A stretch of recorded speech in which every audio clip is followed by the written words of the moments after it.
Flower picking is one of my guilty pleasures. I love doing it and I'm good at it. A few people have asked me where I farm flowers, so in this video, I'll be going through where I go when I want to farm the practical flowers for making potions, flasks, and or to sell them on the auction hall. Basically Siren's pollen, riverbud, sea stalk, star moss, and some anchorweed. Just to reiterate, this path is where you want to farm flowers for potions and flasks. While you will get some anchorweed, it's probably minimal. If you want to farm anchorweed, check out the video appearing in the card now. I've also included a link in the description below if you want to load it in the background and continue watching this video. These flowers will spawn in a range of areas, so it's a little more involved than simply following a path and collecting the flower. Star moss can be found on the side of buildings, and the dot on the map isn't always an indicator of where it is. You've also got Siren's pollen that spawns on trees, and that can be a little bit cumbersome to find when you get closer.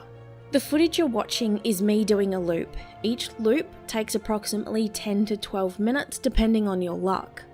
There is an extended route that will add an extra 5 or so minutes where you continue up left past the Outrigger's post.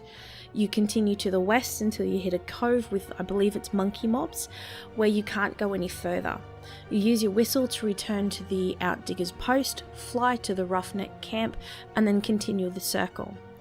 This minimises doubling up. If you've got the swift landing from your mission table bonuses, it'll also give you an extra 20% mount speed for 5 minutes, so it's handy to do every now and then. If you happen to get a bug when attempting to use the flight path, reload your UI and that should fix it. When travelling through the Fog Cliff Strand area, I zig and zag around the steep plateaus for no particular reason other than what feels good at the time. I'll follow the way the flowers show me, otherwise I'll just continue on my way.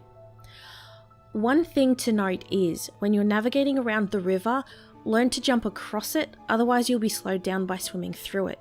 This part is great for getting riverbud, star moss, and sea stalks.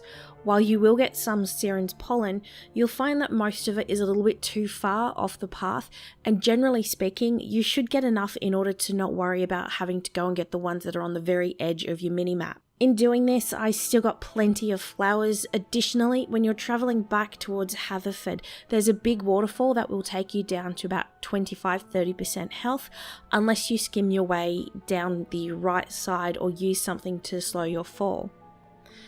As with my anchorweed farming video, this area is fairly well known, however nowhere near as popular as the Drusfar farming area for Winner's Kiss and anchorweed, but you still do run across people. The spawn rate is decent enough that it can handle multiple people picking at the same time. Additionally, people do have their own paths, so as long as you're not frequently doubling over an area someone else has just covered, you shouldn't have too much of a problem. If you find that you are coming across little to no spawns, this means that someone else is getting there before you. So you either need to change your path or your server. You'll know when someone else is flower picking because they'll probably be on a sky golem or in a druid travel form. So that's all for this video. Share the link in your guild's Discord and get everyone involved in the flower picking process because everyone needs flasks, and you can look like the good guy for sharing the information. Thumbs up for the Aussie accent, subscribe to the channel if you want more videos like this. Hope you're having a lovely day. Till next time.